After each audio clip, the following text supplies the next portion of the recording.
Why Benjamin Disraeli would have loved Instagram if he was alive today. Benjamin Disraeli was Queen Victoria's favourite Prime Minister, probably the wittiest, most engaging, fascinating character of the Victorian period. But the Disraeli we think we know was actually a fabulous creation. Benjamin didn't have the same education that most other politicians at the time had.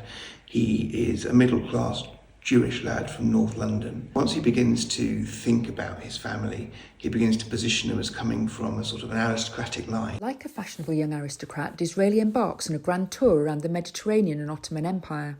And the people and the cultures that he experiences there become central to the character or person he wants to create when he gets home. Heavily influenced by his travels, he writes a couple of novels when he gets home and styles himself as a kind of Byronic dandy figure. So once he's decided that he wants to enter politics, he is advised by colleagues that he needs a country seat somewhere to launch his bid to enter the squirearchy. When he buys it, Hughenden is a sort of a blank stage set for him to begin to form this political character creation. So he remodels the outside of Hughenden into this sort of fantasy, gothic, stately pile where he can be lord of the manor, and he writes to people talking about the peasants that he's had to a country fair.